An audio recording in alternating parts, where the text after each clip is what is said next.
La noche estaba avanzada. Habían salido del aposento alto, cruzado el valle, y ahora subían por la ladera del Monte de los Olivos. El lugar era conocido por ellos, Getsemaní, un huerto de olivos con una prensa de aceite. Allí solía retirarse Jesús con los suyos, pero esta noche no sería un descanso. Sería el escenario de la batalla más feroz que jamás haya librado un ser humano. El Evangelio de Juan dice: cuando hubo dicho estas cosas, salió Jesús con sus discípulos al otro lado del torrente Cedrón, donde había un huerto, en el cual entró con sus discípulos. Juan capítulo 18, versículo 1. Mateo nos sitúa con más detalle. Entonces llegó Jesús con ellos a un lugar que se llama Getsemaní y dijo a sus discípulos: sentaos aquí, entre tanto que voy allí y oro. Mateo capítulo 26, versículo 36. Dejó a 8 de ellos cerca de la entrada. Tomó consigo a Pedro, a Santiago y a Juan, los mismos que habían visto su gloria en la transfiguración, en Mateo capítulo 17, y se adentró más. El Evangelio de Marcos añade un detalle estremecedor: y comenzó a entristecerse y a angustiarse. Marcos capítulo 14, versículo 33. En griego las palabras son ektambeistai y ademonein. La primera significa estar fuera de sí por el asombro o el terror. La segunda, estar abatido, turbado en una angustia que no encuentra salida. Jesús no estaba simplemente triste. Estaba siendo invadido por un terror que le hacía estremecer el alma. Entonces les dijo: mi alma está muy triste hasta la muerte. Quedaos aquí y velad conmigo. Mateo capítulo 26, versículo 38. La palabra que usa Mateo es perilipos, muy triste, afligido en extremo. No es una melancolía leve, es una angustia que lo invade hasta el borde mismo de morir.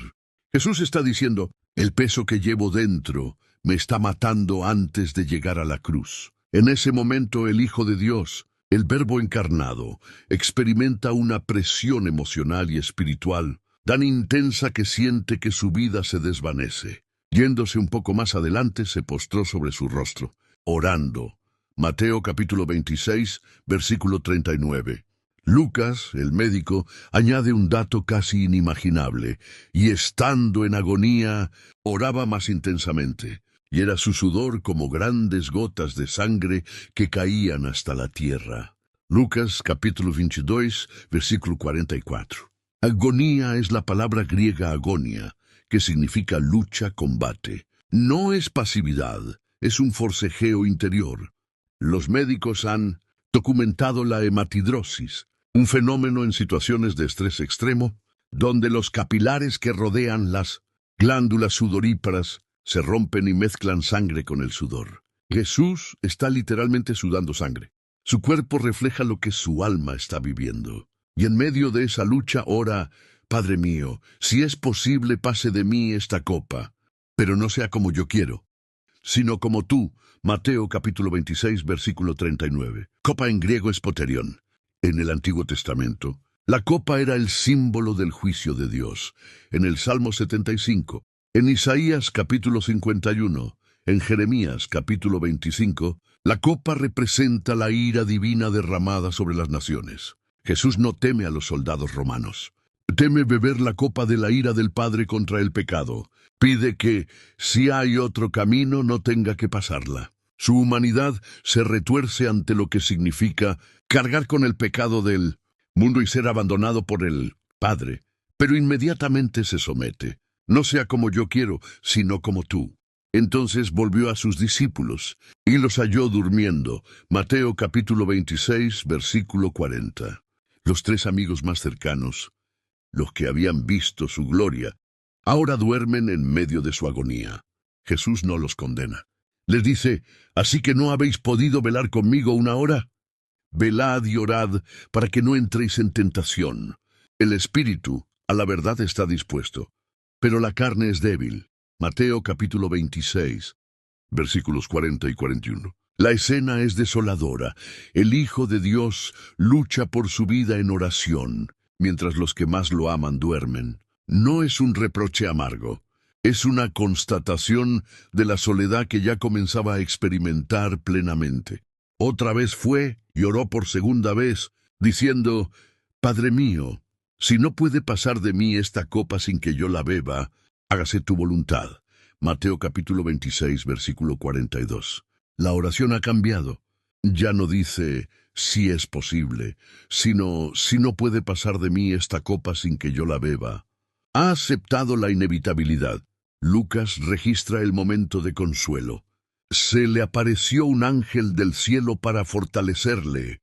Lucas capítulo 22, versículo 43. No para librarlo, sino para sostenerlo. Jesús necesitó consuelo celestial para seguir adelante. No era un actor estoico. Era un ser humano real, agotado, sostenido por la gracia. Vino luego a sus discípulos y los halló durmiendo, porque sus ojos estaban cargados de sueño, y los dejó. Y fue otra vez. Y oró por tercera vez, diciendo las mismas palabras.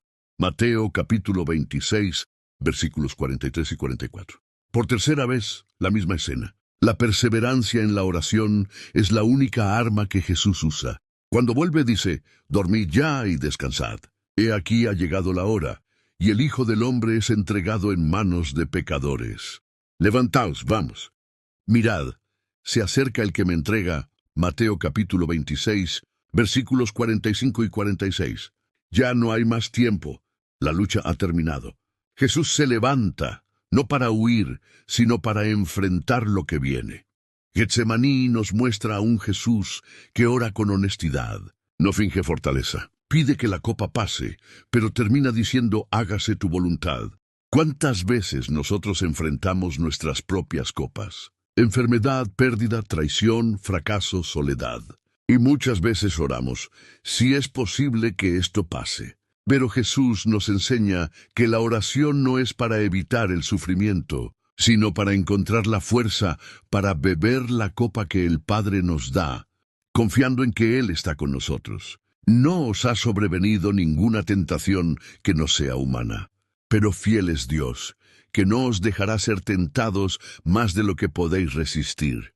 1 Corintios capítulo 10, versículo 13. En Getsemaní, Jesús probó la tentación de huir, pero la venció para mostrarnos que el camino de la obediencia es posible por la gracia. Aún hablando él, vino Judas, uno de los 12, y con él mucha gente con espadas y palos, de parte de los principales sacerdotes y de los ancianos del pueblo. Mateo capítulo 26, versículo 47. Jesús sale al encuentro. No espera a que lo tomen. Camina hacia ellos, porque la hora ha llegado. Si este mensaje te ha ayudado a ver al Jesús que suda sangre y ora con angustia, compártelo con alguien que necesite saber que no está solo en su Getsemaní, porque el mismo que oró allí, ora por ti hoy. Como dice Hebreos capítulo 7, versículo 25, puede salvar perpetuamente a los que por él se acercan a Dios, viviendo siempre para interceder por ellos. Y su victoria no fue evitar la cruz, sino atravesarla por amor.